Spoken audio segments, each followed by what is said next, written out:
Hai sahabat RBS, jumpa lagi dengan Atung Yunarto pada program Dimensi Disabilitas menyajikan informasi.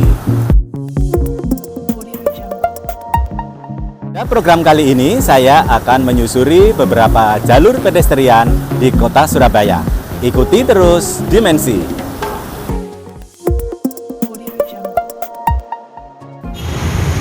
Jalur pedestrian adalah fasilitas yang diperuntukkan bagi para pejalan kaki, seperti trotoar, tempat penyeberangan, dan lainnya. Seperti yang diamanahkan dalam Undang-Undang Nomor 22 Tahun 2009 tentang Lalu Lintas dan Angkutan Jalan. Pada pasal 131 dijelaskan bahwa pejalan kaki berhak atas fasilitas pendukung yang berupa trotoar, tempat penyeberangan, dan lainnya. Fungsi utama trotoar adalah memberikan pelayanan bagi pejalan kaki sehingga dapat meningkatkan kelancaran, keamanan, dan kenyamanan bagi pejalan kaki. Lalu, bagaimana kondisi trotoar di kota Surabaya? Berikut ini pendapat inisiator Koalisi Pejalan Kaki Surabaya, Aditya Ihsan. Ya, terkait kondisi jalur pedestrian atau biasa kebanyakan trotoar, kami kira Surabaya sendiri masih jauh dari kata yang namanya walkable city atau kota ramah pejalan kaki.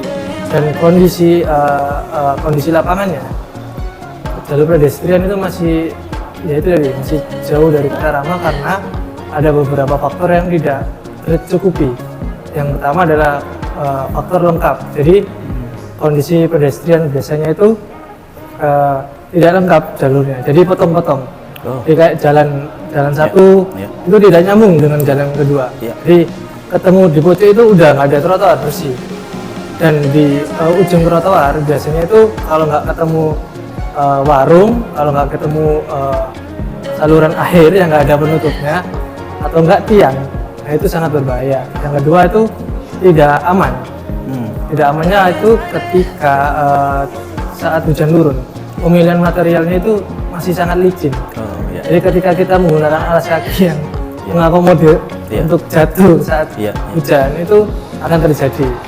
Dan yang kedua, beberapa kondisi trotoar juga minim penjayaan. Biasanya itu kalau kita mau menuju halte bis dan bus stop terdekat itu biasanya minim penerangan. Nah, itu sangat berbahaya bagi kawan-kawan rentan. Entah itu kejahatan, entah itu kecelakaan dan sebagainya, itu sangat berbahaya. Terus yang ketiga itu soal kenyamanan. Kondisi trotoar di Surabaya itu nggak jauh beda dari kondisi trotoar di seluruh Indonesia. Masih sangat sering diokupasi atau diambil alih haknya oleh objek atau enggak hal-hal yang lain, kayak pedagang kaki lima, tempat parkir, dan sebagainya. Apalagi masih ada utilitas listrik yang masih tidak dipinggirkan atau dirapikan, jadi membuat susah kawan-kawan pejalan kaki, terutama kawan disabilitas. Dan yang keempat itu tidak humanis. Bagi kami itu masih sangat jauh dari kata humanis. Kenapa? Karena kondisinya trotoar di Surabaya itu kebanyakan tidak terlalu lebar untuk mengakomodir semua pengguna atau ragam user gitu. Jadi ketika kita kayak teman-teman disabilitas kursi roda mengaksesnya itu pasti akan sangat kesulitan karena kelebaran trotoar itu sangat minim, masih sangat sempit. Belum lagi kayak guiding block untuk kawan tunanetra, kawan netra itu juga masih putus-putus, masih bahkan saya kira lebar guiding block di Surabaya itu masih jauh dari standar, karena kayak di Bandung, Jogja itu cukup untuk 2 kaki. Nah kalau dari sini itu ya berapa ya, satu setengah kaki mungkin. Berdasarkan Peraturan Menteri Pekerjaan Umum Nomor 3 Tahun 2014, yang dimaksud dengan trotoar adalah jalur pejalan kaki yang pada umumnya sejajar dengan sumbu jalan dan lebih tinggi dari permukaan perkerasan jalan untuk menjamin keselamatan bagi pejalan kaki. Sementara itu, fasilitas khusus yang dibangun atau tersedia bagi penyandang disabilitas belum seperti apa yang diharapkan. Bahkan trotoar di depan gedung DPRD Kota Surabaya Belum tersedia fasilitas khusus disabilitas seperti guiding block dan warning block.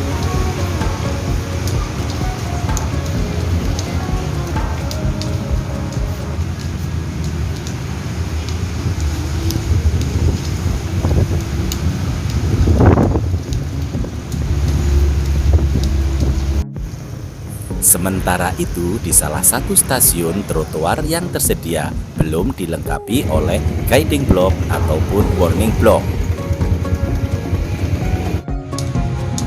Meskipun sudah tersedia guiding block atau warning block pada trotoar, tetapi masih dijumpai terhalang oleh pohon atau tiang. Ukuran lebar guiding block dan warning block masih terlalu kecil untuk menampung dua telapak kaki para pejalan kaki tunanetra. 18 cm. Demikian juga permukaan yang licin membahayakan bagi pejalan kaki khususnya tunanetra. Belum kontrasnya warna pada guiding block dan warning block juga menyulitkan bagi para penyandang low vision. Belum tersedianya ram bidang miring ataupun tersedianya ram yang tidak sesuai sangat merugikan bagi pengguna kursi roda. Lalu, bagaimana data kecelakaan yang menimpa pejalan kaki? Kembali Aditya Iksan mengatakan, Ya, terkait data sendiri di koalisi pejalan kaki sempat menghimpun salah satunya itu dari kepolisian terkait data korban dari pejalan kaki. ya, Yang setiap tahunnya itu kalau kurang lebih itu di bawah 100 korban itu setiap tahunnya. Jadi bagi kami korban dari pejalan kaki itu udah sangat urgent untuk diperhatikan karena setiap bulan bahkan setiap minggu itu selalu ada kabar, entah itu keserempet, entah itu ketabrak. Terutama biasanya itu korban itu biasanya seringkali terkena saat menyeberang jalan. Padahal itu udah di tempatnya, udah di sarananya lah. Selanjutnya, Aditya Iksan menjelaskan bagaimana antusias masyarakat dalam menggunakan jalur pedestrian. Terus selama ini pengguna jalur pedestrian seperti trotoar itu seperti apa sih Mas? Antusiasmenya khususnya di Kota Surabaya, apakah seperti di negara lain yang sangat antusias menggunakan jalan kaki atau sangat minim karena mungkin tadi yang sudah disampaikan Mas tadi banyak sekali hambatan, ketidaknyamanan, ketidakmudahan yang disampaikan tadi. Terkait antusiasme warga sendiri ini saya konteksnya di Surabaya ya. Saya melihat kalau di Surabaya ini tuh antusiasme warga terhadap jalur pedestrian itu masih sebatas antusiasme wisata. Jadi adanya pembangunan trotoar itu masih dianggap sebagai pelengkap kebutuhan kawasan wisata. Jadi bukan sebagai kebutuhan mobilitas sehari-hari. Jadi kalau kita berkaca di pusat kota yang terafiliasi dengan fasilitas pejalan kaki kayak trotoarnya udah baik dan sebagainya, itu mereka itu masih melihat sebagai penunjang aja. Padahal kalau kita lihat ke belakang dari yang Eropa dan sebagainya, ataupun kita tengok di Singapura yang paling dekat dengan kita, itu mereka itu mengakomodasi trotoar untuk kebutuhan sehari-hari warganya agar bermobilitas dengan baik. Apakah pemerintah melibatkan komunitas pejalan kaki dalam perencanaan penyediaan fasilitas jalur pedestrian seperti trotoar? Kalau untuk Surabaya sendiri sampai sekarang 2 tahun berjalan Mobilitas Surabaya belum sempat ada ajakan untuk entah itu masukan tentang perencanaan ya Pak. Ya. Itu terkait fasilitas pejalan kaki itu masih belum ada sampai sekarang. Ya. Karena tadi sudah disampaikan masih belum ramahnya jalur pedestrian di Kota Surabaya. Untuk harapan ke depan seperti apa Mas? Harapannya saya rasa mungkin ini cukup tajam karena ini kita itu euforianya itu tinggi terhadap kata rama. Padahal kata rama itu mencakup banyak hal, ya nggak cuma kita bangun selesai. Ya. Padahal ada hal-hal atau aspek yang lain itu yang belum ramah. Apakah orang itu tercukupi dengan pembangunan tersebut atau tidak, itu masih jauh dari kata ramah. Jadi kedepannya saya rasa udahlah berhenti memakai kata ramah di dalam penyampaian dan sebagainya.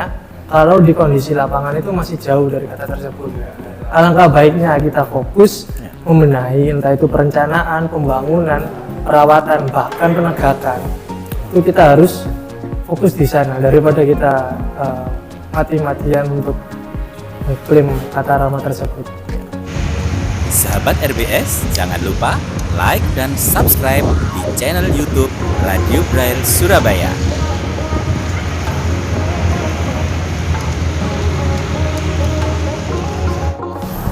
Sahabat RBS, demikian tadi program Dimensi kali ini. Semoga dapat memberikan informasi dan masukan kepada pihak-pihak yang terkait. Sampai jumpa.